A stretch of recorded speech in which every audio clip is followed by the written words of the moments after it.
En 1962, 17 mineurs de charbon descendirent dans les profondeurs de la mine Blackwater à Matewan, en Virginie-Occidentale, pour leur quart du matin. Aucun d'entre eux ne remonta jamais. Le rapport officiel imputa la responsabilité à une explosion catastrophique de méthane qui s'effondra sur 3 tunnels, scellant les mineurs à l'intérieur. L'entreprise versa des indemnités aux familles. La mine fut définitivement fermée et Matewan put se remettre de sa tragédie. Mais 50 ans plus tard, alors que le shérif du comté examinait de vieilles archives, il découvrit quelque chose qui contredisait tout ce qu'on avait dit à la ville, une pièce scellée, profondément souterraine, qui n'avait jamais été touchée par une explosion.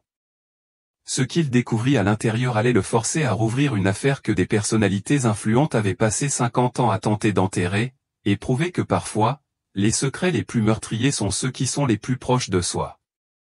Le shérif Danny Morrison avait repoussé le nettoyage de l'ancienne salle des archives pendant 3 ans, mais le nouveau système informatique exigeait que tous les documents papier soient triés, numérisés ou jetés. C'était un travail fastidieux qu'il effectuait par tranche après ses heures de service, lorsque le bâtiment du comté était calme et qu'il pouvait réfléchir. Le débarras du sous-sol sentait la poussière et le vieux papier, avec des cartons empilés du sol au plafond datant des années 1940. La plupart étaient des affaires courantes, litiges fonciers, arrestations mineures, rapports budgétaires dont personne n'aurait plus jamais besoin. Mais Danny était méthodique de nature ou le genre de policier qui lit chaque page avant de décider quoi conserver. C'est ainsi qu'il a trouvé le dossier intitulé « Incident de la mine Blackwater, 1962 ». Le dossier était épais, coincé entre une pile de vieilles contraventions routières et une boîte de dossiers d'entretien du palais de justice. Danny avait entendu l'histoire en grandissant, 17 mineurs tués dans une explosion, la pire tragédie de l'histoire de Matewan. Son grand-père travaillait dans les mines avant de se reconvertir dans la construction. Il disait toujours que c'était un travail dangereux, mais bien payé pour un homme aux perspectives limitées. Danny sortit le dossier et le posa sur la vieille table en bois qui lui servait de plan de travail. Le rapport d'incident était jauni par le temps, tapé sur une vieille machine à écrire avec des lettres qui avaient connu des jours meilleurs. L'en-tête indiquait « Mingo County Sheriff's Department », avec la date estampillée en dessous, 23 avril 1962. Lieu, mine de Blackwater, route 52, Matewan, Virginie-Occidentale. Type d'incident, accident industriel, plusieurs décès. Selon le rapport, vers 11h47, une explosion de méthane s'est produite dans la partie et de la mine. 17 mineurs se trouvaient sous terre au moment des faits. Tous ont été présumés morts suite à l'effondrement du tunnel, et les équipes de secours n'ont pas pu atteindre les zones touchées. Puis vint la liste qui glaça Danny, 17 noms, 17 hommes qui ne rentrèrent jamais chez eux ce jour-là, et 17 familles détruites en une seule matinée. Mais un nom sur cette liste le fit interrompre complètement sa lecture, Morrison, James Patrick, 31 ans, contremaître principal. Morrison, son grand-père s'appelait James Patrick Morrison. Danny sentit un frisson lui monter à l'estomac. Son grand-père était mort quand Danny avait 12 ans, mais on lui avait toujours dit que c'était une crise cardiaque. La famille ne parlait jamais de son travail dans les mines.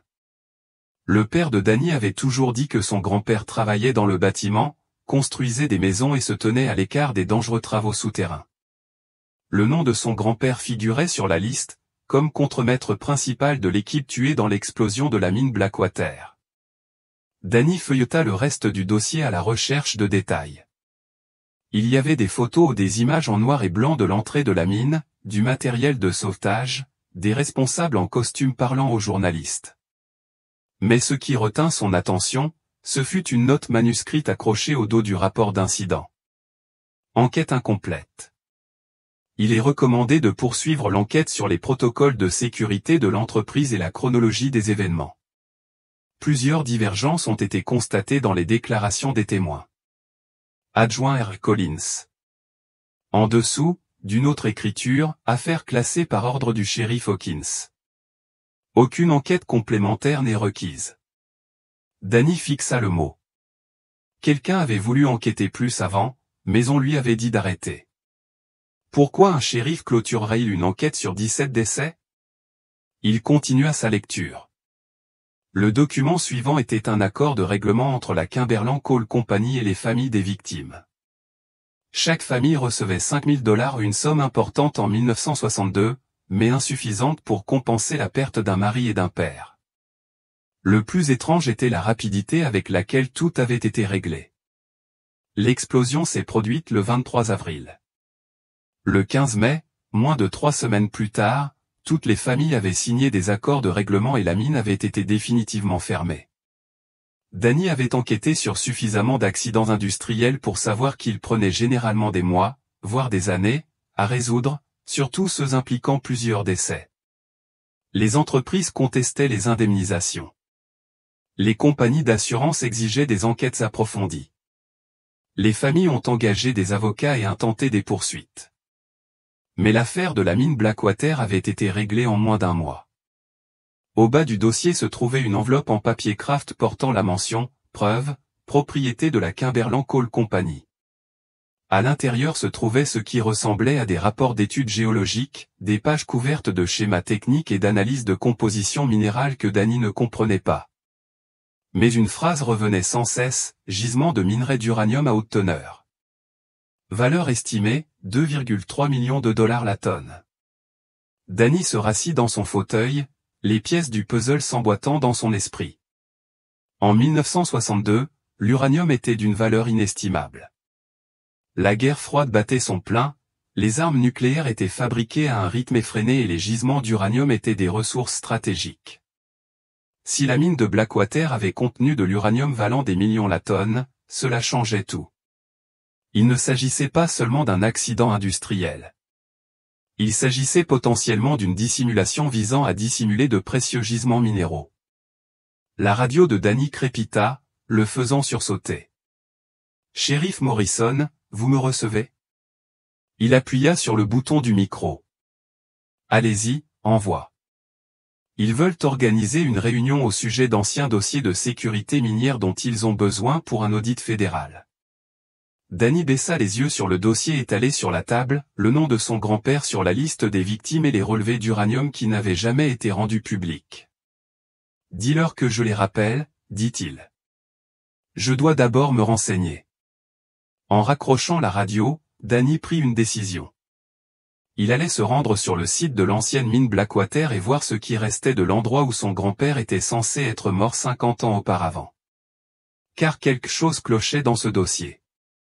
Il rassembla les dossiers, les enferma dans son camion et prit la route 52. La mine de Blackwater n'était qu'à 20 minutes de la ville, mais Danny n'y était jamais allé ou il n'avait jamais eu l'occasion de visiter le site d'une tragédie vieille de 50 ans. En parcourant les routes sinueuses de montagne, Danny ne parvenait pas à s'empêcher de penser qu'il allait découvrir que son grand-père n'était pas mort comme sa famille l'avait toujours cru. Et s'il avait raison, alors peut-être que 17 autres familles avaient été trompées aussi. La question était, qui leur avait menti, et que cherchait-il à cacher? La route menant à la mine de Blackwater était abandonnée depuis presque aussi longtemps que la mine elle-même.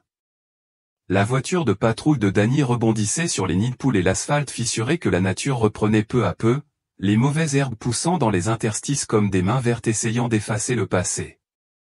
Le portail d'entrée était ouvert sur des gonds rouillés, un panneau délavé encore visible, Kimberland Coal Company personnel autorisé uniquement. En dessous, quelqu'un avait peint à la bombe « Danger ».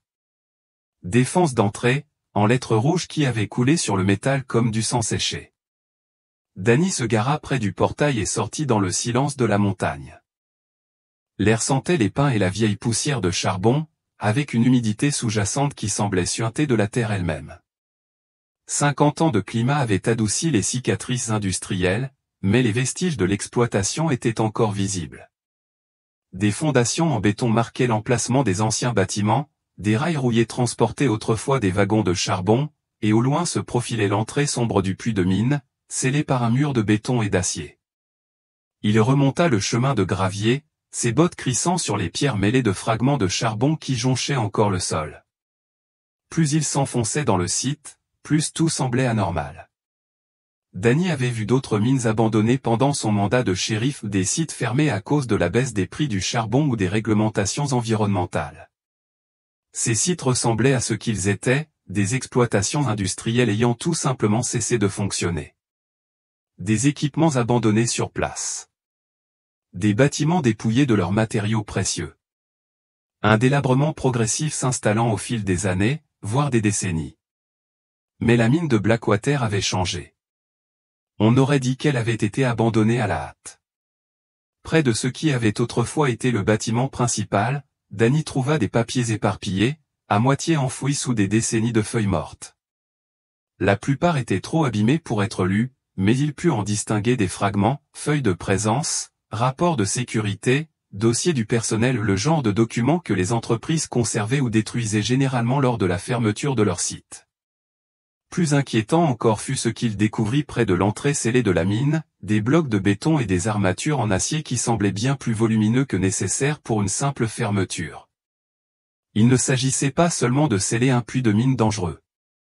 On aurait dit que quelqu'un était déterminé à s'assurer que rien ne puisse jamais y entrer ou en sortir. Danny fit le tour du périmètre du scellement, étudiant la construction.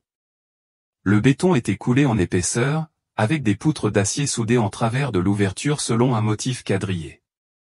Ce qui retint son attention, ce furent les dates gravées dans le béton au niveau du sol, 24 et 25 avril 1962, soit le lendemain de l'explosion signalée, et le surlendemain.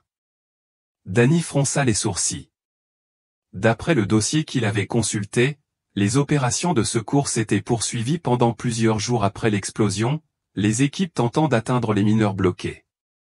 Mais si l'entrée de la mine avait été scellée moins de 24 heures après l'incident, comment aurait-il pu y avoir des tentatives de sauvetage? Il sortit son téléphone et photographia les dates tamponnées, les lourdes armatures en acier, les papiers éparpillés. Puis il retourna vers sa voiture de patrouille, dressant mentalement la liste des questions qui s'accumulaient. Pourquoi la mine avait-elle été scellée si vite? Pourquoi le bureau du shérif avait-il reçu l'ordre de cesser l'enquête? Pourquoi sa famille ne lui avait-elle jamais dit que son grand-père était mort dans l'explosion? Et surtout, qu'avait donc cette mine de si précieux pour que quelqu'un soit prêt à tuer 17 hommes pour l'obtenir? Danny était à mi-chemin de sa voiture lorsqu'il aperçut l'homme qui l'observait depuis la lisière des arbres. La silhouette se trouvait à une 60aine de mètres, partiellement cachée derrière un bosquet de pins grande, mince, en tenue de travail et une casquette de baseball enfoncée sur le visage. Lorsque Danny leva la main pour lui faire signe, l'homme recula plus profondément dans les bois. Et, appela Danny. Tu as besoin de quelque chose? Aucune réponse. L'homme se fondit dans la végétation comme s'il n'y était jamais allé. La main de Danny porta instinctivement son arme de service. En 15 ans de carrière dans les forces de l'ordre, il avait développé un bon instinct pour savoir quand une situation était sur le point de devenir dangereuse. Quelque chose dans la façon dont l'homme observait au patient, prudent, comme quelqu'un qui a l'habitude de rester caché déclencha l'alarme. Danny retourna rapidement à sa voiture de patrouille, les yeux fixés sur la lisière des arbres. Alors qu'il montait et démarrait, sa radio grésilla. « Shérif Morrison, vous êtes là? » Poursuivre. J'ai reçu un appel de quelqu'un qui voulait savoir où vous étiez. Il m'a dit qu'il travaillait au bureau des mines de l'État et voulait savoir si vous enquêtiez sur d'anciens sites miniers aujourd'hui. Danny sentit sa poitrine se serrer. Il a donné un nom? Il a dit qu'il s'appelait Henderson, mais quand j'ai demandé un numéro de rappel, il a dit qu'il rappellerait plus tard et a raccroché. Danny regarda vers la lisière des arbres où l'homme avait observé. Aucun inspecteur des mines ne se cacherait dans les bois d'une mine abandonnée. Et comment avait-on pu savoir qu'il était là? Bien reçu, dit Danny. Je retourne au bureau. Mais en quittant la mine de Blackwater, Danny ne parvenait pas à s'empêcher de penser que sa visite avait déclenché quelque chose. Quelqu'un surveillait le site, quelqu'un qui ne voulait pas que les forces de l'ordre fouillent des lieux d'accidents vieux de 50 ans. De retour au bureau du shérif, Danny étala le dossier de la mine Blackwater sur son bureau et commença à téléphoner. Son premier appel fut adressé au département de la sécurité minière de Virginie-Occidentale. « J'ai besoin de parler à quelqu'un au sujet des archives minières historiques, » dit-il à la réceptionniste. « Un instant, s'il vous plaît. » Après plusieurs transferts, Danny s'est retrouvé à discuter avec une commis aux archives nommée Betty Mason, qui travaillait au service depuis 30 ans. Mine de Blackwater, répéta TL lorsque Danny lui expliqua ce qu'il cherchait. Ce nom me dit quelque chose, mais je n'arrive pas à le situer. En quelle année avez-vous dit? 1962. Explosion qui a tué 17 mineurs. Laisse-moi vérifier notre base de données, entendit Danny taper en arrière-plan. C'est étrange. Je ne trouve aucun rapport d'incident concernant une mine de Blackwater en 1962. Êtes-vous sûr du nom et de la date? Danny fixait le dossier étalé sur son bureau. J'ai sous la main le rapport d'incident du shérif du comté, 17 mineurs tués dans une explosion de méthane le 23 avril 1962. Monsieur, je tiens ces archives à jour depuis 30 ans. Nous disposons de documents pour chaque décès survenu dans les mines en Virginie occidentale depuis les années 1920. Si 17 mineurs étaient morts en 1962, il y aurait certainement un dossier d'enquête d'État. Mais il n'y en a pas. Non, monsieur. D'après notre base de données, il n'y a eu aucun accident minier impliquant plusieurs décès dans le comté de Mingo en 1962. Danny sentit une sensation de froid lui parcourir l'échine. Et la Kimberland Coal Company? Avez-vous des archives sur leur exploitation minière dans la région de Mawan? D'autres saisies. Je montre la Kimberland Coal Company exploitant plusieurs mines dans le sud de la Virginie occidentale dans les années 1960, mais c'est étrange. Leur exploitation de Mawan indique une date de fermeture du 22 avril 1962, soit la veille de l'incident que vous avez signalé. D'après nos archives, oui, et monsieur, la fermeture était qualifiée d'administrative. Aucune raison n'a été donnée. Danny remercia Betty Mason et raccrocha, l'esprit brouillé. L'État n'avait aucune trace de l'explosion. Kimberland Coal avait officiellement fermé la mine la veille, et quelqu'un surveillait encore le site 50 ans plus tard. Il reprit le téléphone et composa le numéro de son père. « Papa, j'ai des nouvelles de grand-père. » Son père resta silencieux un instant. « Et lui? Comment est-il vraiment mort? » Un autre silence, plus long cette fois. « Danny, pourquoi poses-tu cette question maintenant? » Parce que j'ai trouvé un dossier qui dit qu'il a été tué dans l'explosion d'une mine en 1962 avec 16 autres hommes. Mais tu m'as toujours dit qu'il était mort d'une crise cardiaque. La voix de son père devint très basse. Où as-tu trouvé ce dossier? Dans les archives du comté. Papa, que lui est-il vraiment arrivé? Mon fils, il y a des choses qu'il vaut mieux laisser enfouies. Ton grand-père ne voudrait pas que tu fouilles là-dedans. 17 hommes sont morts, papa. 17 familles ont été trompées. Si grand-père était l'un d'eux, Danny? La voix de son père était sèche. Maintenant, laisse tomber. Crois-moi, il vaut mieux ne pas retourner certaines pierres. La ligne fut coupée. Danny fixait le téléphone, l'avertissement de son père résonnant dans sa tête.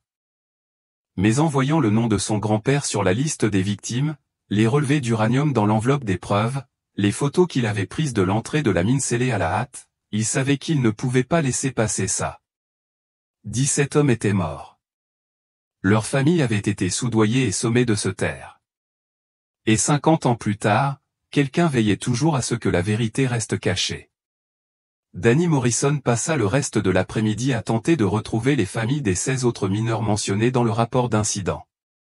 La plupart des noms de famille étaient familiers, vus sur des boîtes aux lettres et entendus lors des réunions du conseil municipal des familles dont les descendants vivaient encore à Mawan et dans les environs. Mais lorsqu'il a commencé à passer des appels, il s'est heurté au même mur encore et encore. La famille Henderson? Oh, ils ont déménagé il y a des années. Juste après la mort de Bill, je crois. Les Caldwell? Je n'en ai pas vu depuis que je suis enfant. J'ai entendu dire qu'ils étaient partis quelque part dans le nord. La famille de Bobby Garrett. Ils vivaient autrefois sur Elm Street, mais la maison est vide depuis des décennies. À 17 heures, Danny avait passé 23 appels téléphoniques et n'avait trouvé aucun parent vivant des victimes de la mine Blackwater. Dans une ville où les familles étaient liées depuis des générations, où les gens connaissaient les affaires de chacun depuis 50 ans, d'une manière ou d'une autre, toutes les familles liées à la pire catastrophe minière de l'histoire locale avaient tout simplement disparu. Ce n'était pas normal. Ce n'était même pas possible. Danny enferma les dossiers dans son bureau et rentra chez lui, mais il ne pouvait pas s'en passer. Il vivait dans une petite maison en périphérie de la ville, le genre d'endroit où il pouvait réfléchir sans être interrompu. Après un dîner qu'il avait à peine goûté, il s'installa sur sa véranda avec une bière et son ordinateur portable, utilisant Internet pour rechercher les traces des familles disparues. Ce qu'il a découvert était troublant. Selon les archives publiques, 6 des 17 familles avaient vendu leur maison et déménagé hors de l'État dans les 6 mois suivant l'incident minier. 3 autres s'étaient installés en Virginie occidentale, mais dans des comtés éloignés de Madawan. Les 8 familles restantes avaient tout simplement disparu des archives. Pas d'adresse de réexpédition, pas de certificat de décès, aucune trace de ce qui leur était arrivé. Danny avait enquêté sur suffisamment de cas de disparition pour savoir que des familles entières ne disparaissaient pas sans laisser de traces écrites. Les gens avaient des numéros de sécurité sociale, des relevés fiscaux, des dossiers médicaux. Il y avait toujours quelqu'un au courant. Mais les familles des victimes de la mine Blackwater avaient été effacées aussi complètement que si elles n'avaient jamais existé. Son téléphone sonna, interrompant ses recherches. L'afficheur affichait un numéro qu'il ne reconnaissait pas. Shérif Morrison. C'est exact. Je m'appelle Karl Hutchkin. J'ai entendu dire que vous posiez des questions sur l'incident de la vieille mine. Danny se redressa. Qui t'a dit ça? Les nouvelles vont vite dans une petite ville, shérif. Je me demandais si on pouvait se voir et discuter. Il y a certaines choses que vous devriez savoir avant de creuser trop profondément dans ce domaine. Quel genre de choses? Le genre de choses qui ont blessé beaucoup de gens bien en 1962. Le genre de choses qui pourraient encore blesser des gens aujourd'hui. Danny sentit son pouce accélérer. Me menacez-vous, monsieur Hutchkin? Non, monsieur. Je voulais juste vous prévenir. Il y a une différence. Où voulez-vous qu'on se rencontre? Tu connais le vieux restaurant sur la route 119, à environ 16 km au nord de la ville. J'y serai à 20h, viens seul et ne dis à personne où tu vas. La ligne fut coupée avant que Danny puisse répondre. Il fixa son téléphone, son instinct lui disant que c'était une mauvaise idée.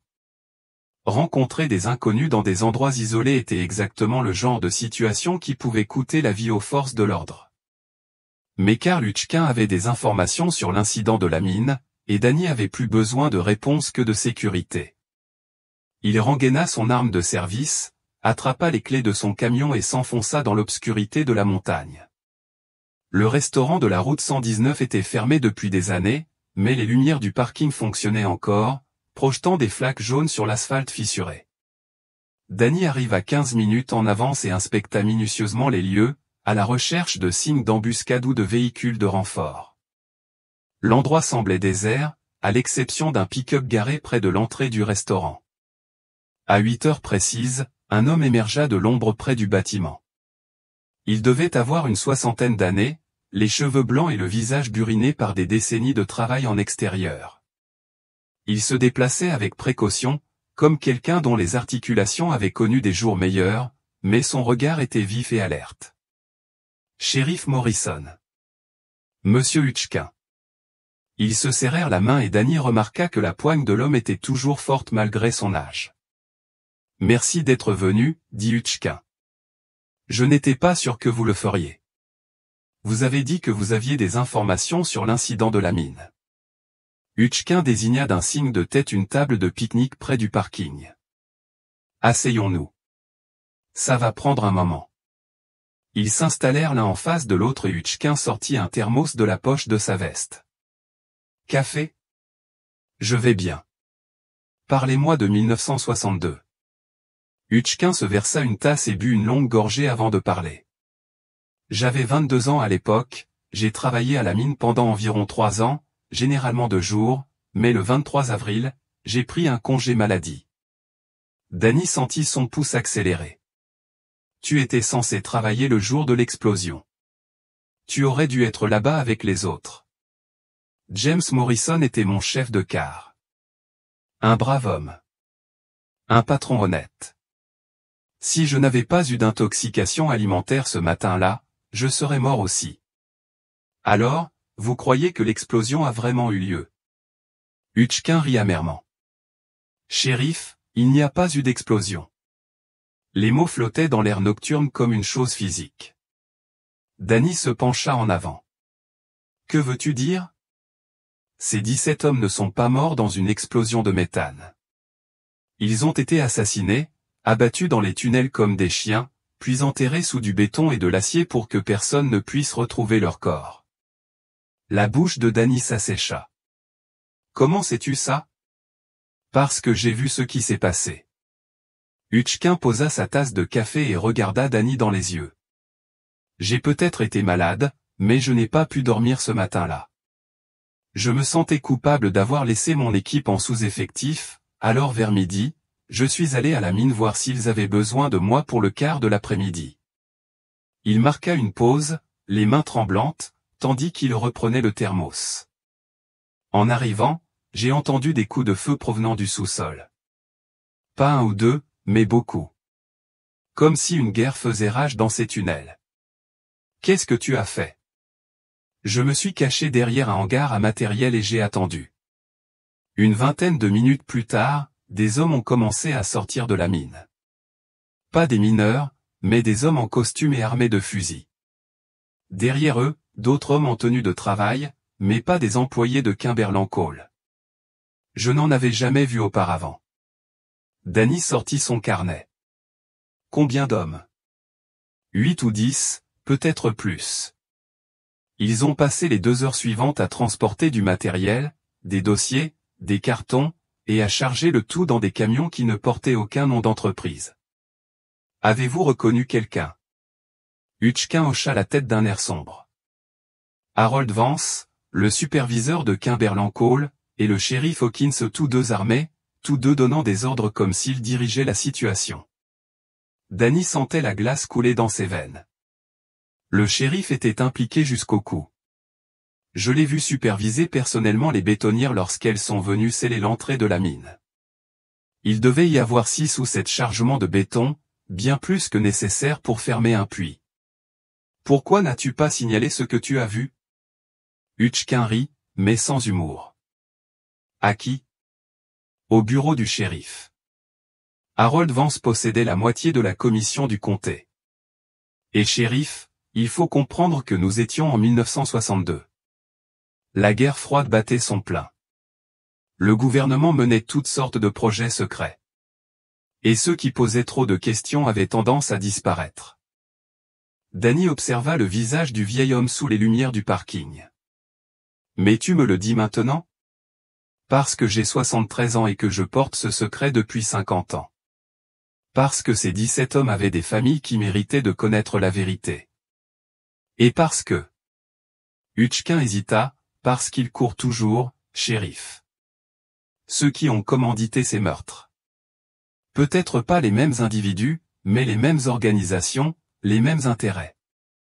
Et si vous continuez à creuser, ils vous poursuivront comme ils l'ont fait pour tous ceux qui se sont approchés de trop près de la vérité. Danny se renversa en arrière, l'esprit en ébullition. Monsieur Hutchkin, si ce que vous me dites est vrai, il s'agit d'un massacre et d'un complot impliquant les forces de l'ordre local et les agences fédérales. C'est exactement ce que je te dis. Pourquoi devrais-je te croire?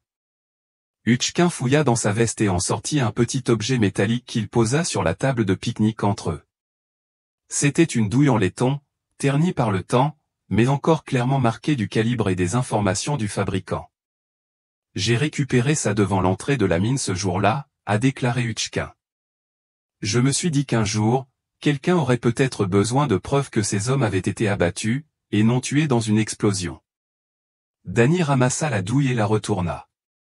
C'est du calibre .306, le type de munition utilisé dans les fusils de l'armée. Il y a autre chose, a déclaré Hutchkin, quelque chose qui pourrait vous aider à comprendre pourquoi ils étaient prêts à tuer 17 hommes pour garder le secret. Il sortit un morceau de papier plié, jauni par le temps. J'ai réussi à le récupérer dans l'un des cartons qu'il chargeait dans les camions. Danny déplia le papier et le lut à la lumière de son téléphone. Le document était technique, rempli de termes miniers qu'il ne comprenait pas, mais une section était entourée à l'encre rouge, minerai d'uranium à haute teneur.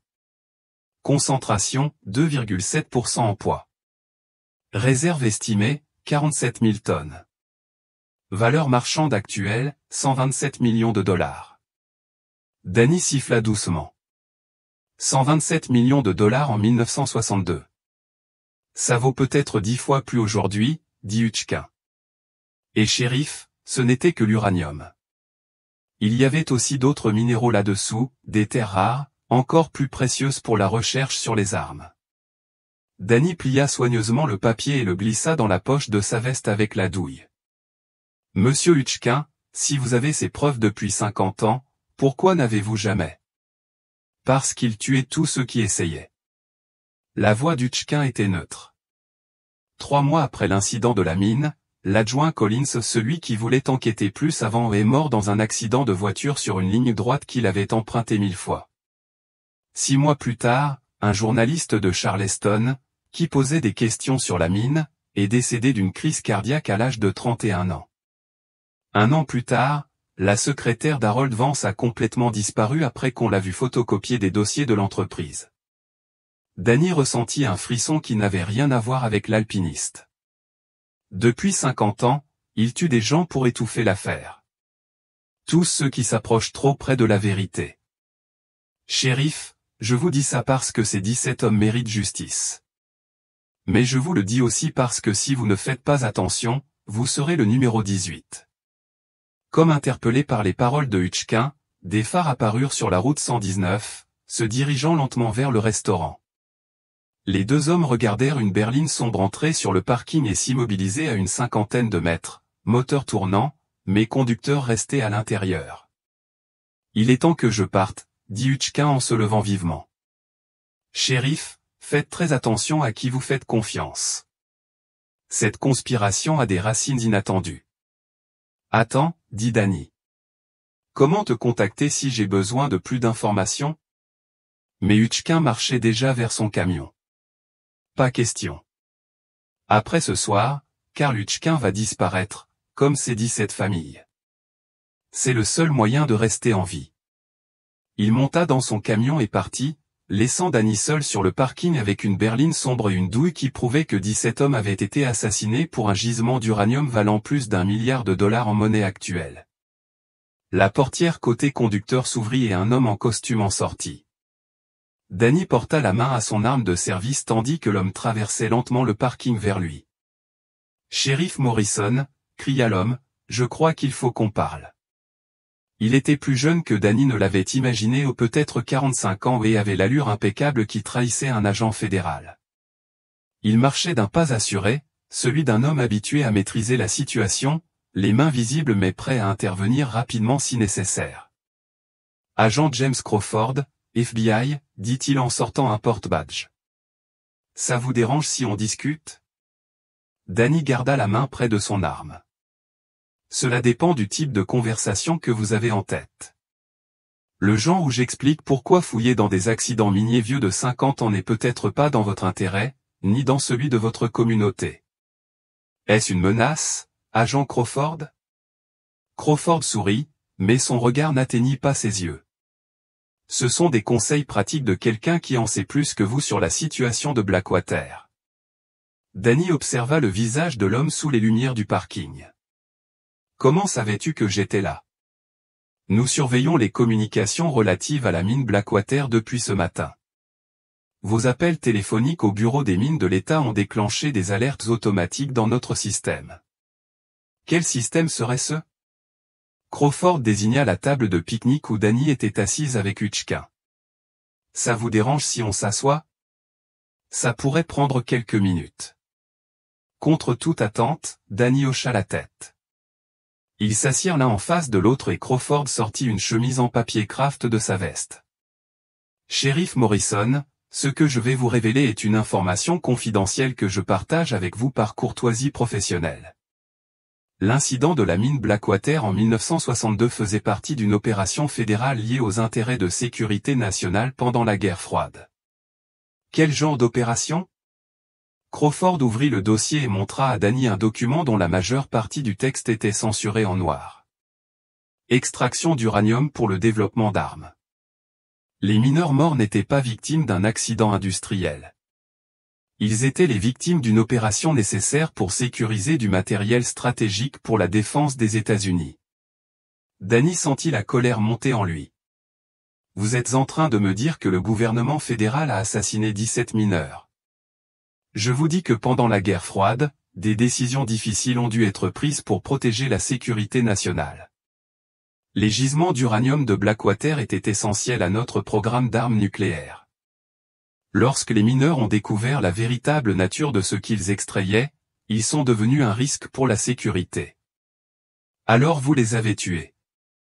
L'expression de Crawford ne changea pas, l'opération était menée par des entrepreneurs travaillant sous l'autorité fédérale.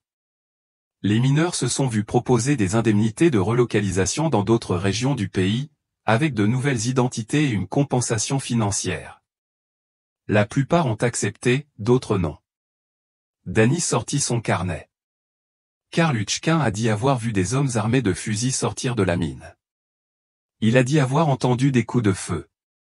Crawford referma le dossier. Karl Hutchkin est un homme de 73 ans dont le souvenir des événements survenus il y a 50 ans n'est peut-être pas entièrement fiable. Il n'y a pas eu de coup de feu, shérif. Il n'y a pas eu de massacre. Il y a eu une réinstallation contrôlée du personnel civil qui avait accès à des informations classifiées. Alors pourquoi mon grand-père a-t-il été répertorié comme mort dans le rapport d'incident du comté? Parce que James Morrison a refusé d'être relocalisé. Il a insisté pour rester à Medawan et continuer à travailler à la mine, au risque de compromettre toute l'exploitation. On lui a donné plusieurs occasions d'accepter l'offre de relocalisation. Crawford se pencha en avant, la voix basse. Votre grand-père était un shérif patriote, mais il était aussi têtu.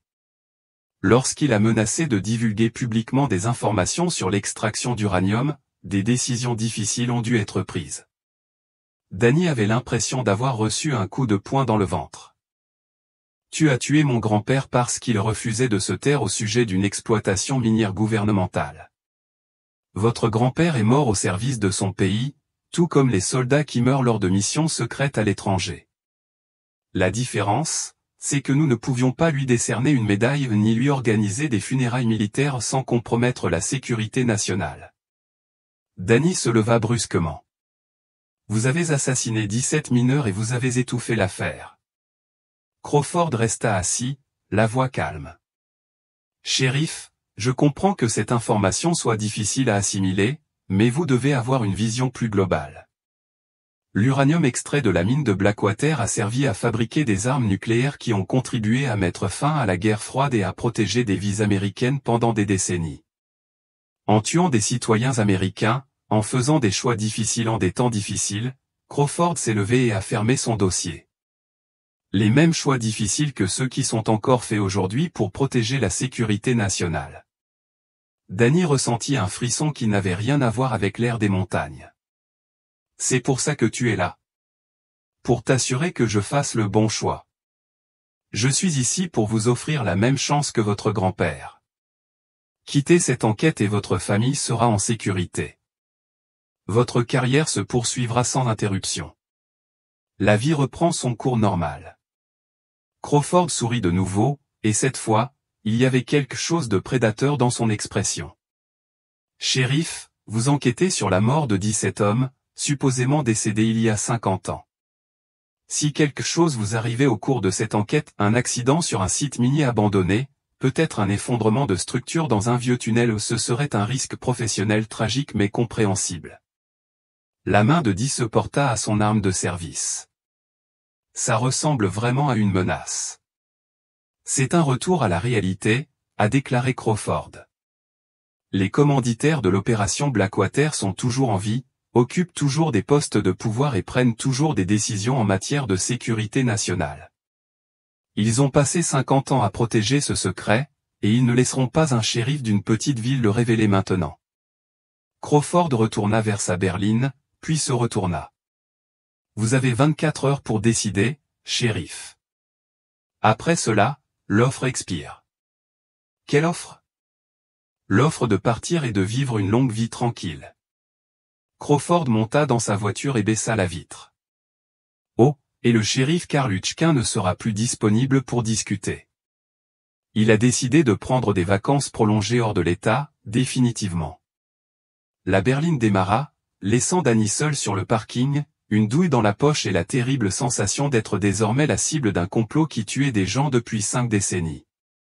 Il monta dans son pick-up et rentra chez lui, l'esprit en ébullition. Le récit de Crawford sur le relogement volontaire ne correspondait pas à ce que Hutchkin lui avait raconté à propos des coups de feu et des cadavres. De retour chez lui, Danny s'assit à la table de sa cuisine et étala tout ce qu'il avait appris, le rapport d'incident du comté portant le nom de son grand-père, l'étude géologique révélant des gisements d'uranium valant des milliards, la douille que Hutchkin lui avait donnée et les photos qu'il avait prises de l'entrée de la mine scellée à la hâte.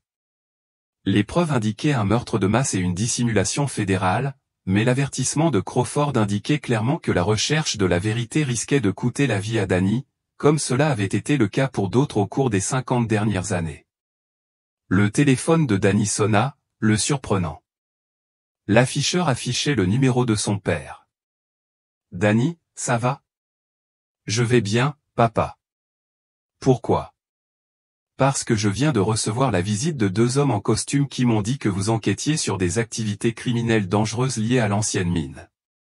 Ils voulaient savoir si vous m'aviez parlé de vos découvertes. » Danny sentit son sang se glacer. « Qu'est-ce que tu leur as dit? » Je leur ai dit que tu ne m'avais donné aucun détail, ce qui est vrai. Mais Danny, ces hommes n'étaient pas des forces de l'ordre local. Ils savaient des choses sur notre famille, sur ton grand-père, que personne ne devrait savoir. Quel genre de choses? Ils étaient au courant de l'histoire de la crise cardiaque. Ils savaient que nous ne t'avions jamais dit la vérité sur la mort de ton grand-père. Et, mon fils, ils connaissaient le nom de jeune fille de ta mère, où elle était allée à l'école, où elle travaillait avant de m'épouser. Ils connaissaient des détails de nos vies qui ressemblaient à des menaces. Danny ferma les yeux. La conspiration ne s'en prenait pas seulement à lui, elle faisait pression sur sa famille pour qu'il cède. Papa, j'ai besoin que toi et maman alliez rendre visite à tante Sarah à Charleston pendant quelques jours maintenant. Danny, dans quoi t'es-tu embarqué? J'ai découvert ce qui est réellement arrivé à grand-père, et maintenant les personnes qui l'ont tué menacent quiconque pourrait m'aider à révéler la vérité. Son père resta silencieux un long moment. Mon fils, ton grand-père a essayé de faire ce qu'il fallait il y a 50 ans. Il a été tué.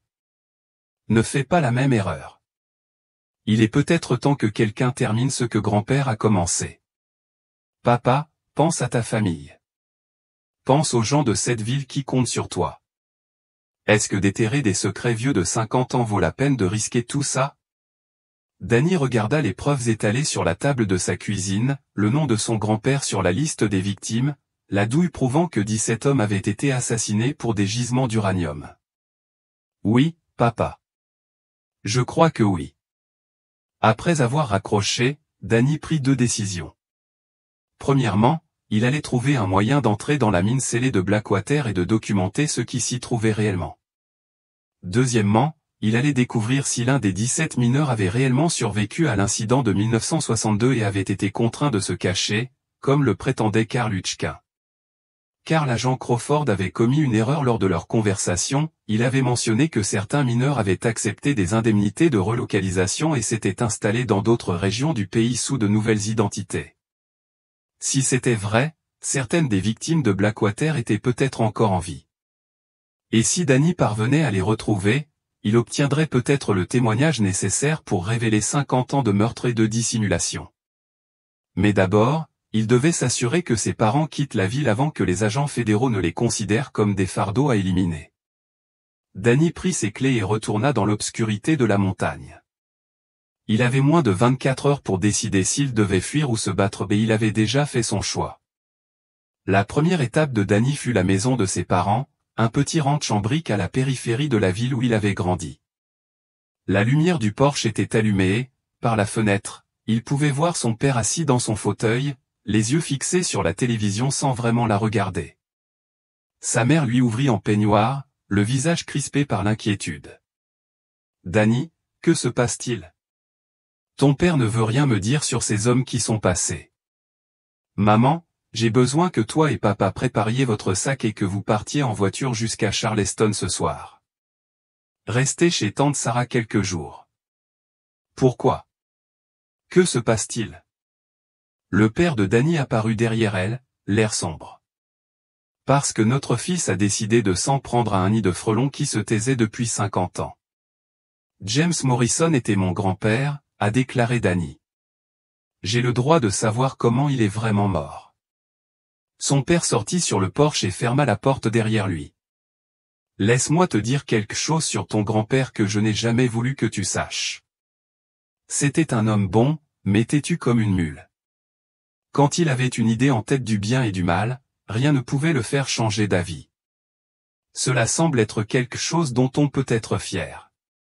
C'est vrai, dit son père d'une voix chuchotée, mais c'est aussi ce qui l'a tué. Ton grand-père a trouvé quelque chose dans cette mine qu'il n'était pas censé voir. Des agents du gouvernement sont venus lui dire de se taire et lui ont proposé de l'argent pour reloger la famille. Il a refusé, prétextant une responsabilité envers sa communauté, envers les autres mineurs. Alors ils l'ont assassiné. Ils l'ont fait disparaître, ainsi que tous ceux qui refusaient leur argent et de se taire. Son père serra Danny par l'épaule. Mon fils, j'avais 10 ans quand c'est arrivé. J'ai vu ma mère pleurer jusqu'à s'endormir tous les soirs pendant 2 ans après qu'on nous a annoncé sa mort dans une explosion. J'ai vu nos voisins plier bagages et quitter la ville un par un jusqu'à ce qu'il ne reste plus personne pour se souvenir de ce qui s'était réellement passé. Danny sentit une vague de froid s'installer dans sa poitrine. Combien de personnes connaissaient la vérité? Tout le monde savait que quelque chose clochait. On ne perd pas 17 hommes dans une explosion et on ne voit pas l'affaire se régler en 3 semaines, à moins que des personnes influentes ne le souhaitent. Mais personne n'en a parlé, car les familles qui posaient trop de questions ont fini comme les Henderson. Qu'est-il arrivé aux Henderson? Son père resta silencieux un long moment. La veuve de Billy Henderson refusa de signer les papiers de l'accord. Elle voulait une véritable enquête sur les circonstances du décès de son mari. 3 mois plus tard, leur maison brûla en pleine nuit. Martha Henderson et ses 2 enfants périrent dans l'incendie. Officiellement, des problèmes électriques étaient à l'origine du sinistre, mais tout le monde savait qu'il n'en était rien. Danny se sentait mal. Ils ont tué une femme et ses enfants. Ils ont tué tous ceux qui menaçaient de révéler la vérité. Et maintenant, vous menacez de faire la même chose. Son père regarda vers la rue, où une berline aux vitres teintées était garée sous un lampadaire. Il nous observe. Danny suivit le regard de son père et aperçut la voiture. Raison de plus pour que tu sortes de la ville ce soir. Danny, pourquoi ne pas laisser dormir le chat qui dort? Ton grand-père est parti depuis 50 ans. Déterrer ça ne le ramènera pas, mais cela pourrait rendre justice à 17 familles à qui on a menti et menacé de réduire au silence. Et ça pourrait te coûter la vie, dit son père. C'est ça que tu veux? C'est ça que ton grand-père voudrait? Danny repensa à la douille dans sa poche, au visage terrifié de Karl Hutchkin, aux menaces désinvoltes de l'agent Crawford. Son père avait raison, poursuivre cette enquête risquait de le tuer. Mais cela pourrait aussi révéler une conspiration qui assassinait des innocents depuis un demi-siècle. Je serai prudente, dit Danny. Mais je ne peux pas m'en passer. Son père hocha lentement la tête. Je savais que tu dirais ça. Tu es comme lui, tu sais, même entêtement, même sens du bien et du mal. Il soupira. On fera nos valises et on partira ce soir. Mais Danny, s'il t'arrive quelque chose, si tu disparais comme ton grand-père, je veux que tu saches qu'on comprend pourquoi tu as fait ça.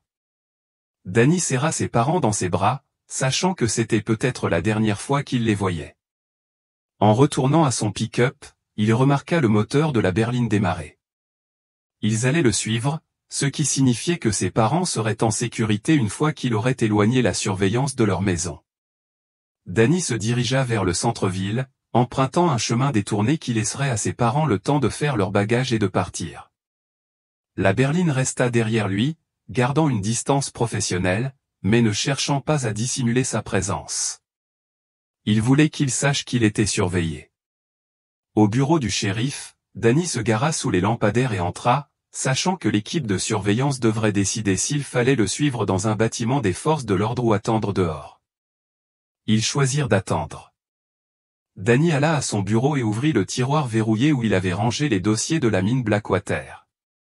Tout était encore là, mais quelque chose semblait différent. Les papiers étaient empilés un peu différemment de ce qu'il les avait laissés, et une légère odeur d'eau de Cologne flottait dans l'air, une odeur inconnue auparavant. Quelqu'un avait fouillé son bureau. Danny rassembla les dossiers et son ordinateur portable, puis se dirigea vers la sortie arrière du bâtiment. Sa voiture de patrouille était garée sur le parking, à l'écart de la rue où l'attendait l'équipe de surveillance. Avec un peu de chance, il pourrait avoir quelques heures d'avance avant qu'il ne se rende compte de son évasion. Mais d'abord, il devait faire un arrêt qui pourrait lui permettre de percer. 20 minutes plus tard, Danny s'arrêta devant une petite maison en bordure du quartier industriel de Madawan. Il lui avait fallu 1 heure de recherche dans les registres fonciers pour trouver l'adresse, mais il avait enfin trouvé ce qu'il cherchait, l'adresse actuelle de Ruth Morrison, la sœur de son grand-père. Tante Ruth avait 86 ans et vivait seule dans une maison remplie de 50 ans de souvenirs accumulés. Elle ouvrit la porte en robe de chambre, les cheveux blancs en bigoudi, le fixant à travers d'épaisses lunettes. « Danny, que fais-tu ici à cette heure-ci ? » ?»« Tante Ruth, je dois te parler de grand-père James. » Son expression changea aussitôt, la lassitude remplaçant la confusion. « Et lui ? » ?»« J'ai trouvé le vrai dossier sur sa mort.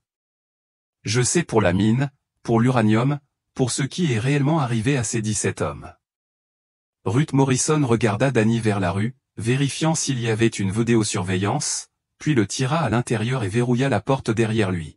« Tu ne devrais pas être là, dit-elle.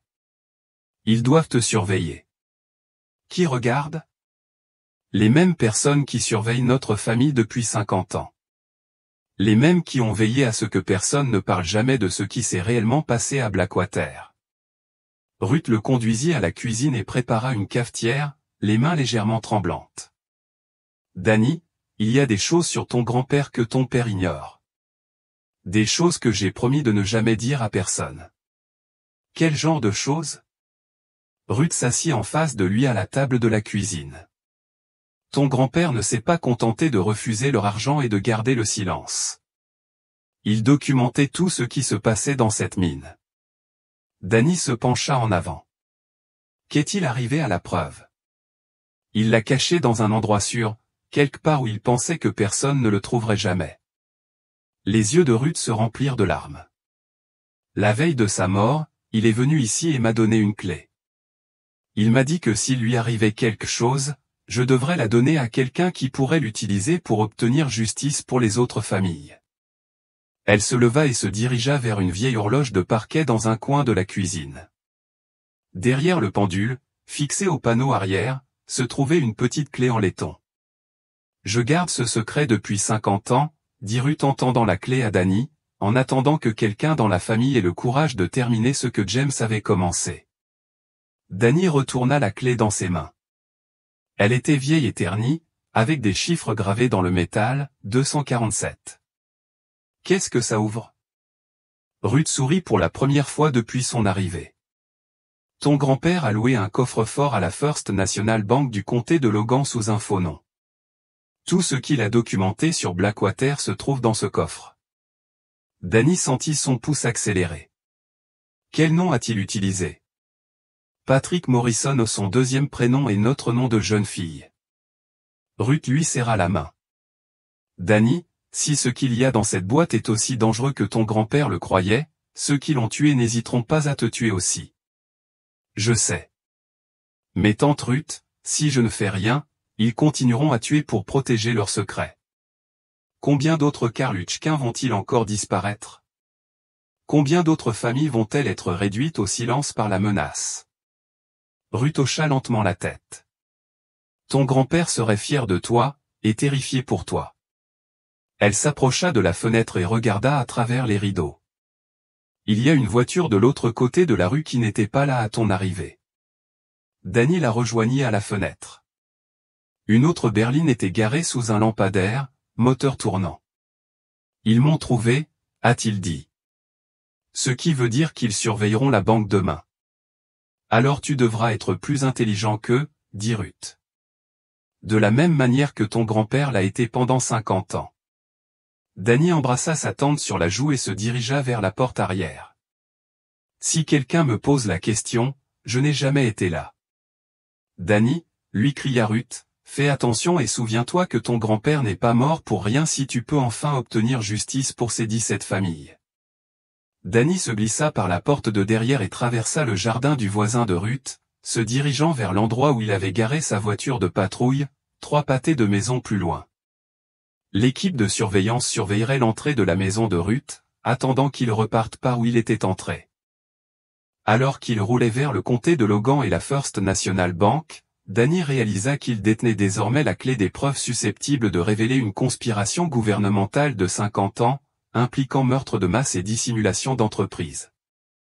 Mais il était aussi traqué par des agents fédéraux qui tuaient des témoins depuis un demi-siècle.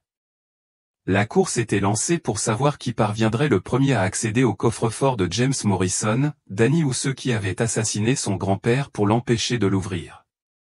La First National Bank du comté de Logan a ouvert ses portes à 9 h, mais Danny est arrivé à 7h30 pour examiner le bâtiment et planifier son approche. La voiture de surveillance l'avait suivi en partie, mais avait disparu une fois qu'il avait franchi les limites du comté, ce qui signifiait qu'il disposait d'autres moyens ou qu'ils étaient certains de savoir où il allait. Danny se gara à 2 pâtés de maison de là et traversa la brume matinale qui s'accrochait aux montagnes autour de Logan. La banque était un petit bâtiment en briques des années 1960, le genre d'endroit où l'on accédait au coffre-fort par une chambre forte en sous-sol qui n'avait probablement pas été rénovée depuis l'époque de son grand-père. À 8h45, Danny regardait de l'autre côté de la rue 2 hommes en costume entrer dans la banque. Ce n'étaient pas des clients. Leur posture et leur façon de scruter l'intérieur trahissaient des agents fédéraux. Il y a un problème sur le site de la mine Blackwater. Quelqu'un a signalé une activité suspecte ou une possible effraction. Danny a activé le micro. Quel genre d'activité suspecte? Les appelants ont dit avoir vu des lumières bouger à l'intérieur de l'entrée scellée. Ce sont peut-être des enfants, mais le propriétaire veut une vérification. Danny a senti son estomac se nouer. Le moment était trop opportun. Je suis dans le comté de Logan pour des raisons officielles. Envoyez l'adjoint Williams vérifier. Williams intervient pour une altercation domestique. Vous voulez que j'appelle la police d'État? Négatif.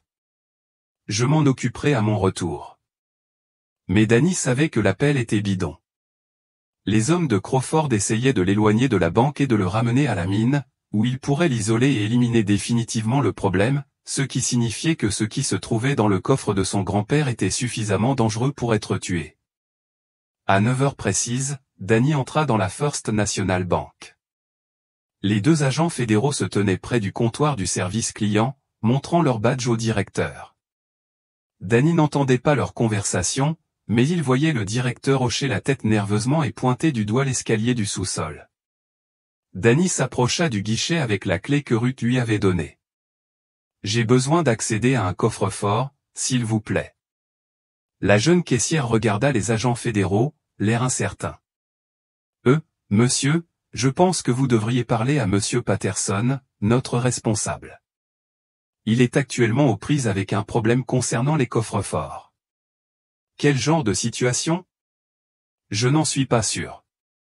Ces hommes ont parlé d'une enquête fédérale sur des comptes frauduleux. Danny sentait la glace couler dans ses veines. Les hommes de Crawford tentaient de s'emparer du coffre de son grand-père avant qu'il n'y ait accès. Dans quelques minutes, 50 ans de preuves disparaîtraient sous la garde fédérale et ne seraient plus jamais retrouvés. Danny sortit son badge de shérif. Ceci est lié à une enquête criminelle en cours dans le comté de Mingo. J'ai besoin d'un accès immédiat à la boîte 247 au nom de Patrick Morrison. Le caissier hésita, son regard alternant entre le badge de Danny et les agents fédéraux de l'autre côté du hall. Laissez-moi appeler monsieur Patterson. On n'a pas le temps, dit Danny en élevant la voix suffisamment fort pour que les agents fédéraux l'entendent. J'ai une ordonnance du tribunal valide exigeant l'accès immédiat à cette boîte. C'était un mensonge, mais il eut l'effet escompté. Les deux agents se tournèrent vers le guichet, et Danny vit leur visage se reconnaître. « Shérif Morrison », cria l'un d'eux en s'approchant, la main posée nonchalamment sur sa veste, là où se trouvait un étui d'épaule. « L'agent Crawford nous a envoyés pour vous aider dans votre enquête. »« C'est drôle, » dit Danny. « Crawford m'a dit de rester à l'écart de cette enquête. Les plans changent. Nous sommes là pour nous assurer que vous récupériez les preuves dont vous avez besoin en toute sécurité. » Danny étudia le visage de l'homme. Tout dans sa posture criait menace, pas assistance. « Dans ce cas, cela ne vous dérangera pas si j'accède d'abord à la boîte et que j'en examine le contenu avant de le partager avec les autorités fédérales. » En fait, ça nous dérange. Les protocoles de sécurité nationale exigent une surveillance fédérale de toute preuve liée à l'incident de Blackwater. Le directeur de la banque s'approcha nerveusement. C'était un homme mince d'une 50aine d'années qui souhaitait visiblement être ailleurs. « Messieurs, on pourrait peut-être régler ça à l'étage, dans mon bureau. »« Non, » répondit Danny fermement. « J'accède à cette boîte dans le cadre d'une enquête pour homicide. » Il tendit la clé au caissier. Boîte 247, Patrick Morrison. La présence d'un témoin est requise à l'ouverture.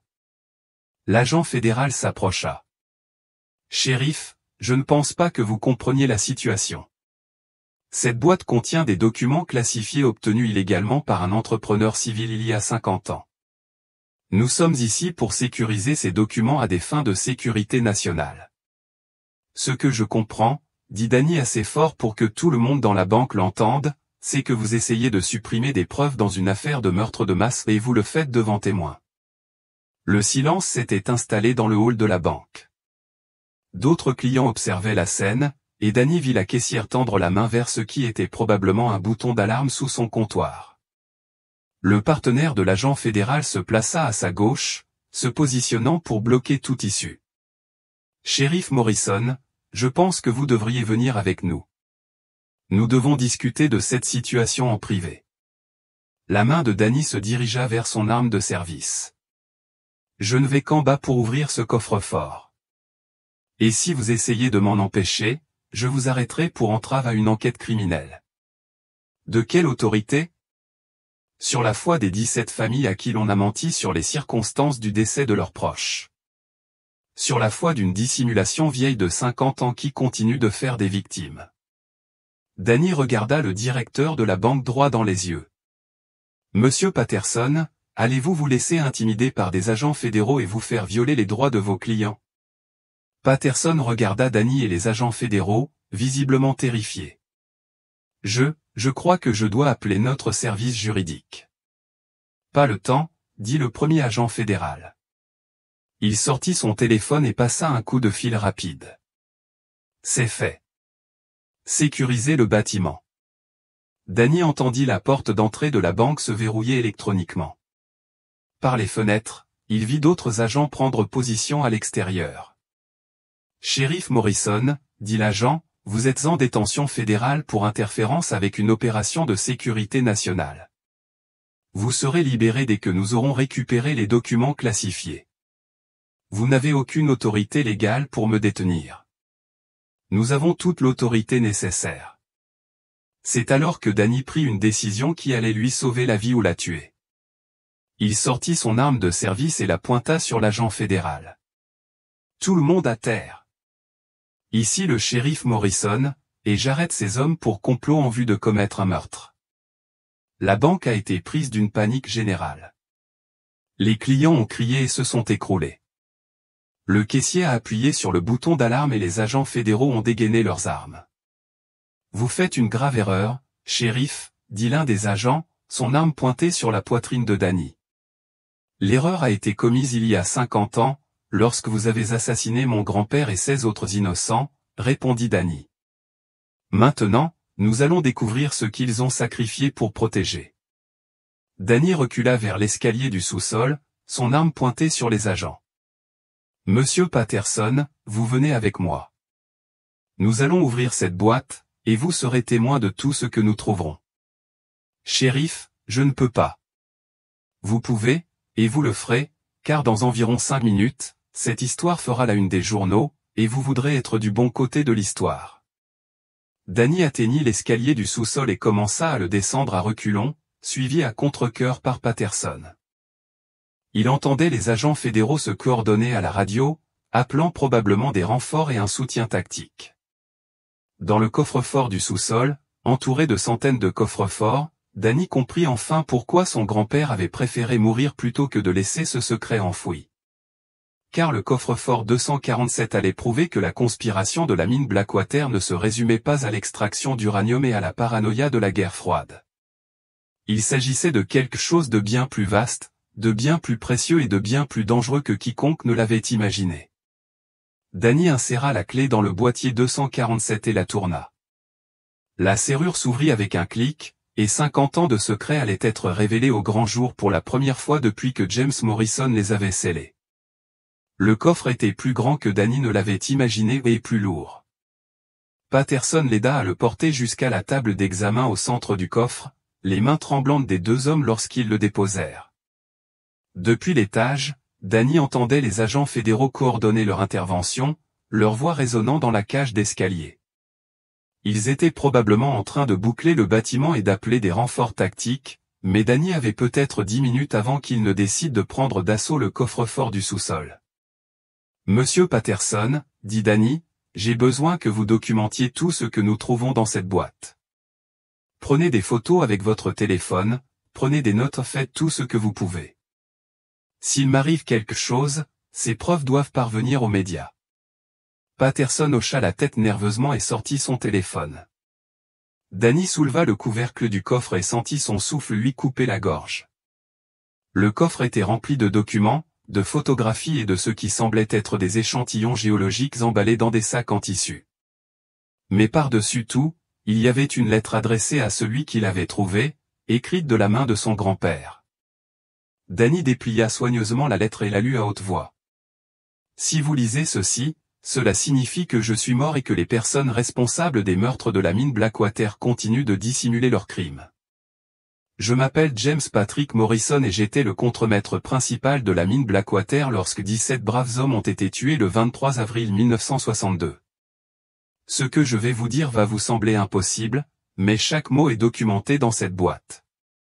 La mine de Blackwater ne se limitait pas à extraire de l'uranium pour la fabrication d'armes nucléaires. Nous y avons découvert autre chose, quelque chose que le gouvernement et des entrepreneurs privés tuent pour cacher depuis 50 ans. Nous avons découvert des terres rares à des concentrations inexistantes dans la nature, des éléments essentiels à l'électronique de pointe, aux communications par satellite et aux systèmes d'armes, qui ne seraient inventés que des décennies plus tard. Quelqu'un savait que ces éléments existaient avant nous. Le 20 avril 1962, 3 jours avant les meurtres, des scientifiques du gouvernement arrivèrent à la mine avec un équipement que je n'avais jamais vu auparavant.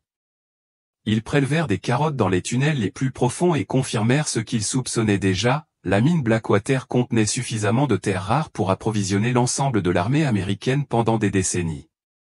Mais voilà ce à quoi ils ne s'attendaient pas. Nous, les mineurs, parlions entre nous des étranges roches que nous avions découvertes. Certains d'entre nous avaient emporté des échantillons chez eux pour les montrer à leurs familles, quelques-uns en avaient même apporté à des professeurs de géologie de l'université d'État. Lorsque les fonctionnaires ont réalisé que nous avions collecté des échantillons, ils ont paniqué. Ils ne pouvaient pas laisser des scientifiques civils analyser des éléments censés être secrets pour des raisons de sécurité nationale. Ils ont donc décidé d'éliminer tous les témoins. Ils nous ont d'abord proposé des solutions de relocalisation, de nouvelles identités, des emplois gouvernementaux dans d'autres États, assez d'argent pour installer nos familles où bon nous semblait. La plupart des hommes étaient tentés, c'était plus d'argent que nous n'en avions jamais vu. Mais je savais que quelque chose clochait. Si le gouvernement était prêt à payer 17 familles pour disparaître, ce qui se trouvait dans cette mine valait bien plus que ce qu'il nous disait. J'ai donc commencé à tout documenter. J'ai caché des échantillons de carottes, photographié le matériel minier, copier des relevés géologiques et enregistrer des conversations avec les scientifiques du gouvernement. Tout est dans cette boîte, ainsi que la preuve que l'explosion de méthane était en réalité une exécution coordonnée par des entrepreneurs fédéraux. Si vous êtes de ma famille et que vous lisez ceci, sachez que je vous aime et que je suis désolé pour la douleur que ma mort va causer. Mais ces 17 hommes ont aussi des familles, et ils méritent de connaître la vérité. La mine de Blackwater contient suffisamment de terres rares pour valoir plus de 10 milliards de dollars d'aujourd'hui. 17 hommes de bien sont morts pour que l'argent soit volé par des gens censés protéger les citoyens américains, et non les assassiner. Utilisez ces preuves pour obtenir justice. Utilisez-les pour dénoncer le complot, et utilisez-les pour vous assurer qu'aucune autre famille n'ait à subir ce que la nôtre a subi. James Patrick Morrison. 22 avril 1962. Danny posa la lettre et commença à examiner le reste du contenu de la boîte. Il y avait des dizaines de photographies montrant l'exploitation minière, des relevés géologiques documentant les gisements de terres rares et des enregistrements audio sur de vieilles bobines de bandes magnétiques. Mais ce qui glaça Danny, ce furent les ordres d'exécution dactylographiés sur du papier à en-tête officielle du gouvernement classifié au plus haut niveau, ordonnant expressément l'élimination des ressources civiles ayant connaissance du projet Blackwater et la sécurisation de toutes les preuves matérielles des opérations d'extraction de terres rares. Ces ordres étaient signés par des fonctionnaires dont Danny connaissait les noms grâce au livre d'histoire des personnes qui avaient occupé de hautes fonctions au sein du gouvernement et du secteur privé pendant des décennies après les meurtres de Blackwater. « Mon Dieu !» murmura Patterson en regardant les documents par-dessus l'épaule de Danny. « Ça va jusqu'au sommet. » Danny prit l'un des sacs en tissu contenant des échantillons géologiques. Même 50 ans plus tard, il pouvait encore observer la coloration et la structure cristalline inhabituelle qui les distinguait des débris ordinaires d'une mine de charbon. Son téléphone vibra avec un SMS provenant d'un numéro inconnu. « Vous avez 2 minutes pour rendre le contenu de cette boîte où nous descendons. » Danny regarda Patterson. « Peux-tu transférer ces photos sur un compte cloud tout de suite ?»« Je le fais déjà », a déclaré Patterson, ses doigts volant sur l'écran de son téléphone, envoyant tout à plusieurs comptes de messagerie et plateformes de médias sociaux. « Bravo !»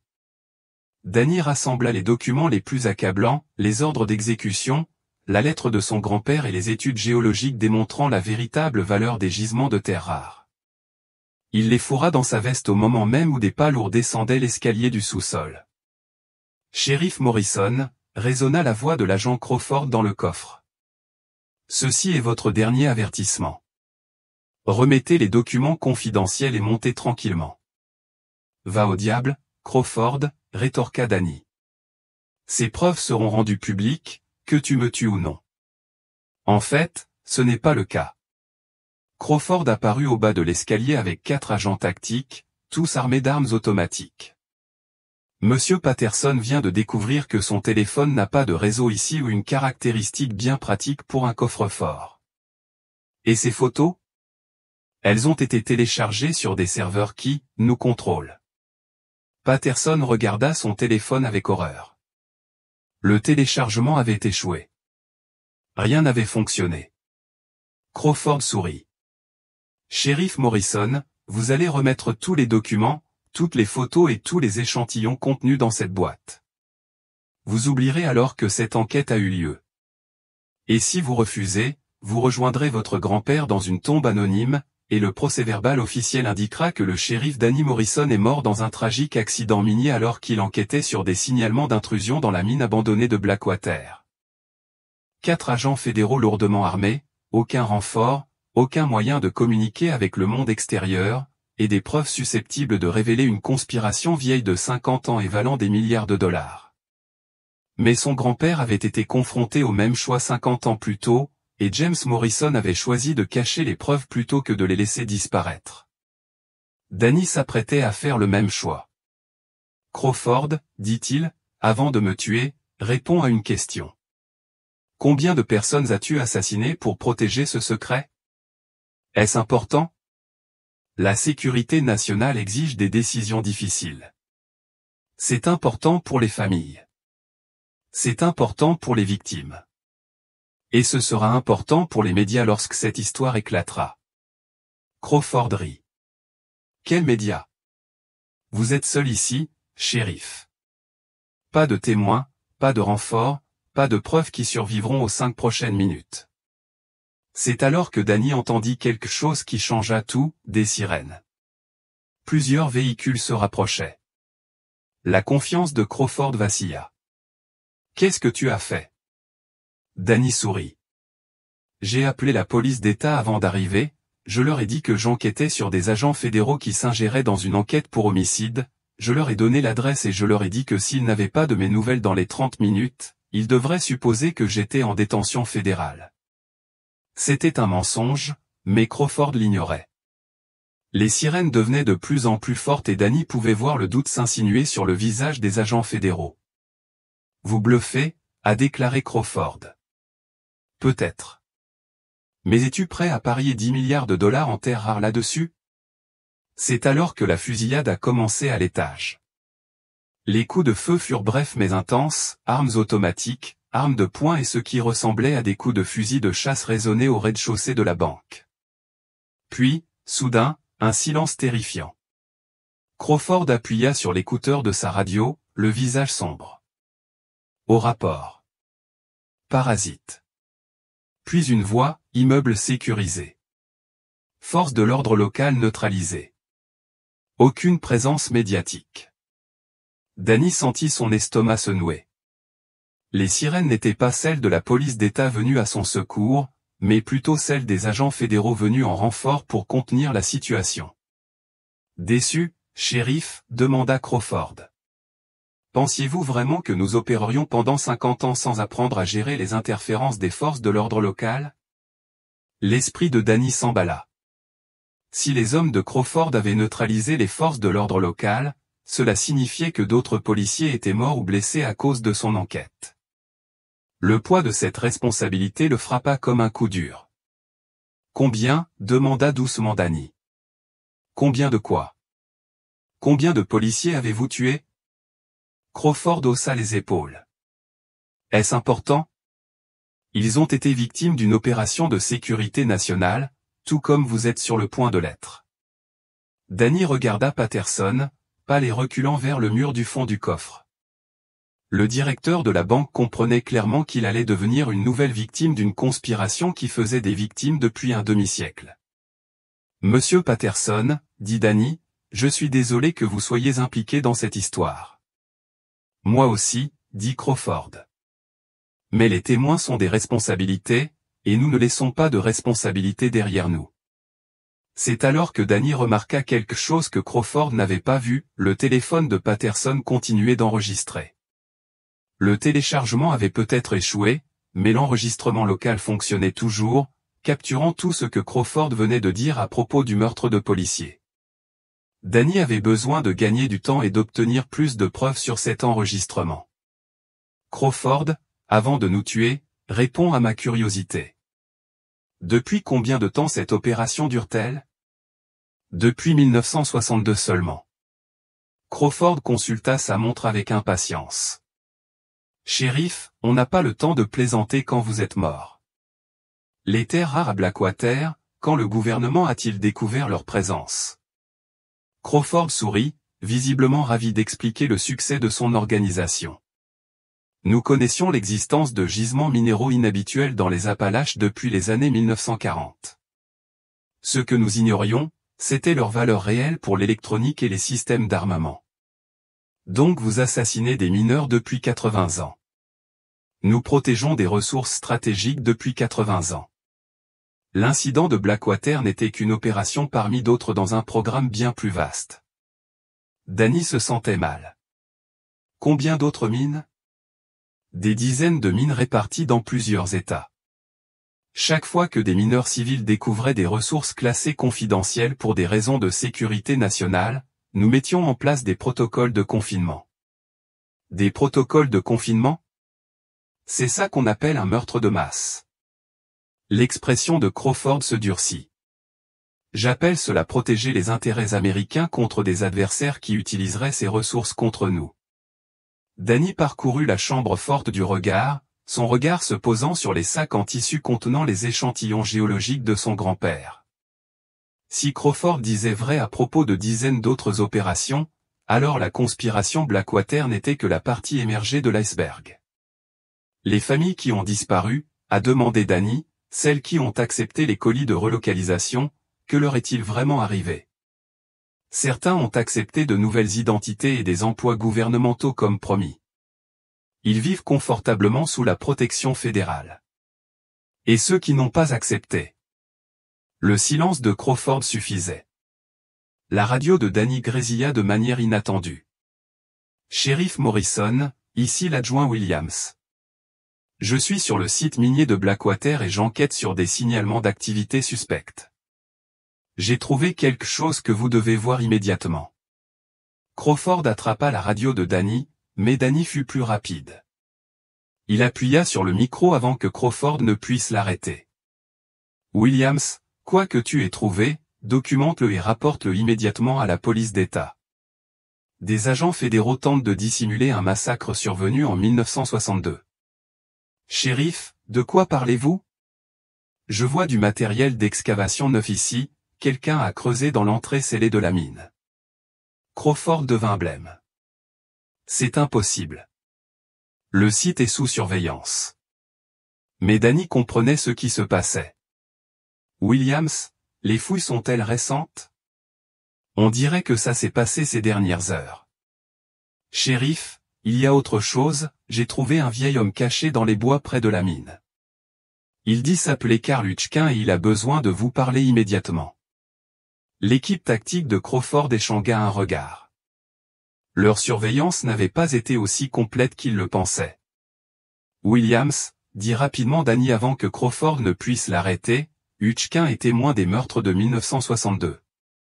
Il a des preuves. Mettez-le en sécurité et contactez le bureau du FBI à Charleston. Dites-leur que des agents fédéraux se font passer pour des agents des forces de l'ordre du comté de Logan. Dites-leur que le shérif Morrison est retenu contre son gré par des individus prétendant appartenir à l'équipe de l'agent Crawford. Crawford s'empara de la radio et la fracassa contre le mur de béton. C'était une erreur, shérif. Maintenant, il va falloir tuer votre adjoint aussi. Mais le mal était fait. Williams avait tout entendu, et si Karl Hutchkin était réellement vivant sur le site minier, cela signifiait que la conspiration avait perdu le contrôle d'un témoin clé. Crawford a sorti son téléphone et a passé un appel. Nous avons un problème. L'actif de Hutchkin n'a pas été neutralisé comme annoncé. Il est sur le site minier avec un adjoint du comté. Envoyez immédiatement une équipe de nettoyage. Le cœur de Danny se serra. D'autres personnes allaient mourir à cause de son enquête. Vous savez quelle est la véritable tragédie, shérif? Demanda Crawford en rangeant son téléphone. Votre grand-père a réussi à dissimuler des preuves qui auraient pu révéler cette opération il y a 50 ans. Si vous aviez laissé faire, ces 17 familles auraient peut-être obtenu justice. Mais maintenant, à cause de votre ingérence, nous allons devoir étendre la dissimulation et éliminer d'autres témoins dont moi, vous, Monsieur Patterson, votre adjoint, et Monsieur Hutchkin. Crawford fit un signe de tête à son équipe tactique. Et malheureusement, y compris vos parents, qui ont reçu des informations confidentielles au cours de votre enquête. Le sang de Danny se glaça. Mes parents ne savent rien. Ils en savent assez. Des agents fédéraux leur ont rendu visite. Ils vous ont entendu discuter de sujets confidentiels. Ils pourraient poser problème à l'avenir.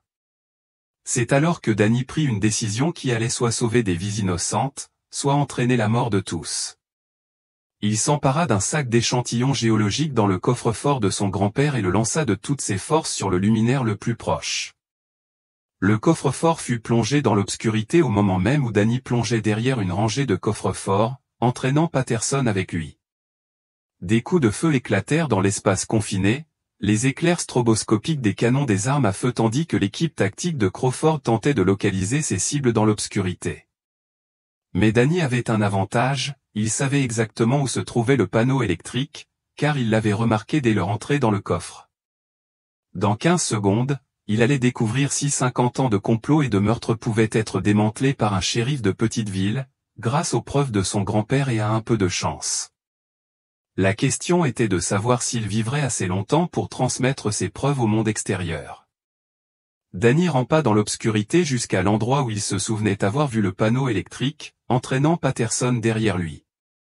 Les faisceaux des lampes torchées de l'équipe tactique traversaient le coffre comme des projecteurs, et Danny entendait Crawford coordonner leurs mouvements dans des murmures rauques. L'imagerie thermique montre 2 signatures thermiques derrière le mur et des boîtes, se déplaçant vers le flanc, a rapporté l'un des agents. Danny atteignit le tableau électrique et tâta le mur jusqu'à ce que ses doigts trouvent le boîtier métallique. Il l'ouvrit brusquement et commença à actionner les disjoncteurs, espérant couper l'alimentation électrique de tout le bâtiment et peut-être déclencher une sorte de système d'alarme. Le coffre-fort fut plongé dans le noir complet, même l'éclairage de secours s'éteignant. L'électricité est coupée, résonna la voix de Crawford dans l'obscurité. Passez en vision nocturne et arrêtez tout ça. Mais Danny avait gagné une trentaine de secondes, et il en profita pour attraper Patterson et se diriger vers le mur du fond du coffre, où il avait remarqué une porte de service marquée « Personnel autorisé uniquement ». Derrière eux, il entendait l'équipe tactique se déplacer avec une précision militaire, leur équipement de vision nocturne leur donnant un avantage considérable dans l'obscurité. Danny trouva la porte de service et essaya la poignée, elle était verrouillée. « Patterson, murmura-t-il, as-tu les clés de cette porte ? » « Ça mène à l'ancien système de tube pneumatique, murmura Patterson. On ne l'utilise plus, mais ça se connecte au guichet du drive. Est-ce qu'on peut y arriver? Peut-être, mais c'est un peu juste. Danny entendit l'équipe tactique se rapprocher. Dans quelques secondes, ils auraient une vue dégagée sur eux deux. Il sortit son arme de service et tira 3 coups de feu sur la serrure de la porte de service. Les lueurs du canon aveuglèrent temporairement les personnes équipées d'un équipement de vision nocturne. La porte s'ouvrit brusquement, révélant un étroit couloir de maintenance qui sentait la poussière et la vieille graisse. « Allez-y » siffla Danny en poussant Patterson dans le couloir devant lui. Ils rampèrent dans un espace à peine assez large pour leurs épaules, suivant un chemin qui, espérait Danny, menait à une sortie. Derrière eux, il entendit l'équipe de Crawford forcer la porte de service endommagée. « Ils sont dans le système pneumatique », résonna la voix de Crawford dans l'étroit couloir. « Scellez toutes les sorties et inondez les tubes de gaz. » Le cœur de Danny se serra. Ils étaient coincés dans un espace confiné, avec des agents fédéraux armés derrière eux et du gaz toxique devant eux. Mais Patterson lui saisit le bras et lui désigna un faible rectangle de lumière devant lui, le guichet du drive. Ils avancèrent plus vite, les genoux de Danny raclant les parois métalliques. Il atteignit le guichet du drive le premier et arracha le cache du tube pneumatique d'un coup de pied, l'envoyant voler dans le parking. L'air frais s'engouffra dans le couloir, et Danny se hissa par l'ouverture, puis entraîna Patterson à sa suite. Ils étaient devant la banque, mais Danny pouvait voir des agents fédéraux postés autour du bâtiment. L'équipe de Crawford avait bouclé toute la zone. Par ici, halta Patterson en désignant une allée reliant la banque à la quincaillerie adjacente. Ma voiture est garée derrière le bâtiment. Ils coururent vers la ruelle en se faisant discret, mais Danny savait qu'ils n'avaient que quelques secondes avant que les hommes de Crawford ne les repèrent. Il avait encore les preuves de son grand-père dans sa veste, mais cela ne servirait à rien s'ils étaient tous les deux tués avant de pouvoir les transmettre aux médias. C'est alors que Danny entendit le bruit d'hélicoptères qui approchaient. Mais ce n'étaient pas des hélicoptères fédéraux. À mesure qu'ils se rapprochaient, Danny pouvait voir les logos des chaînes d'information sur leurs flancs. Comment diable, halta Patterson. La radio de Danny avait été détruite, mais le téléphone de Patterson enregistrait tout ce que Crawford disait à propos du meurtre de policiers et de la dissimulation d'un massacre. Même si le téléchargement avait échoué, l'enregistrement local était intact, et apparemment quelqu'un avait écouté les communications de la police. Le premier hélicoptère à atterrir sur le parking de la banque provenait de WCHS-TV, à Charleston. Une équipe de journalistes en est descendue et a filmé le tout, les agents fédéraux, le bâtiment bancaire scellé et Danny Morrison sortant d'une ruelle avec les preuves d'une conspiration vieille de 50 ans. Sheriff Morrison, a lancé un journaliste. Channel 8 News. Nous avons reçu des informations selon lesquelles des agents fédéraux auraient tiré sur les forces de l'ordre local. Pouvez-vous commenter? Crawford apparut à l'entrée de la banque, le visage déformé par la rage. Mais avec les caméras de télévision braquées et les hélicoptères qui tournoyaient au-dessus de sa tête, il ne pouvait pas simplement exécuter Danny et Patterson en plein jour. Ces hommes sont des fugitifs fédéraux, a crié Crawford à l'équipe de télévision. Ils sont en possession de documents confidentiels volés. Quels documents classifiés, a rétorqué le journaliste. Qu'est-ce que c'est que cette histoire de complot minier? Danny comprit que c'était sa chance. Face aux caméras de télévision en direct, Crawford ne put l'empêcher de dire la vérité. Je suis le shérif Danny Morrison du comté de Mingo, cria-t-il en sortant la lettre de son grand-père de sa veste. J'ai la preuve que des agents fédéraux ont assassiné 17 mineurs de charbon en 1962 pour dissimuler le vol de terres rares d'une valeur de plus de 10 milliards de dollars. Cette lettre a été écrite par mon grand-père, James Patrick Morrison, la veille de son assassinat par des entrepreneurs fédéraux. Elle documente un complot impliquant l'extraction illégale de minéraux stratégiques et l'élimination systématique de témoins civils. Crawford criait dans sa radio appelant probablement des renforts ou un appui aérien, mais il était trop tard. L'information était déjà diffusée en direct à la télévision. D'autres hélicoptères arrivaient, la police d'État, des équipes de presse supplémentaires et ceux qui semblaient être de véritables agents du FBI répondant à des signalements d'agents fédéraux incontrôlables. Le téléphone de Danny, qu'il avait réussi à conserver pendant l'évasion du coffre de la banque, sonna soudain. L'appelant indiquait l'adjoint Williams. « Shérif, vous allez bien? Je vous regarde aux infos en ce moment. »« Williams, où es-tu? » Toujours à la mine de Blackwater avec Carl Hutchkin. « Shérif, vous devez savoir que nous avons ouvert l'entrée scellée de la mine. Il y a des corps là-dessous, 17 corps encore en tenue de travail, tous blessés par balles. » Danny ressentait à la fois de la justification et de l'horreur. « Tu enregistres tout? Vidéo, photos, tout. »« Mais, shérif, dit Williams, il y a autre chose. » Hutchkin dit que des documents cachés dans la mine prouvent que cette conspiration va bien au-delà de Blackwater. Il dit qu'il y a des dizaines d'autres sites, des centaines d'autres victimes. Danny regarda Crawford, désormais entouré de policiers d'État et de journalistes. La carrière de l'agent fédéral était terminée, mais la conspiration qu'il représentait dépassait largement une simple opération. Williams, dit Danny, sécurisez la scène de crime et ne laissez personne s'en approcher, sauf les enquêteurs de la police d'État, et mettez Hutchkin en lieu sûr. Ces gens tuent des témoins depuis 50 ans.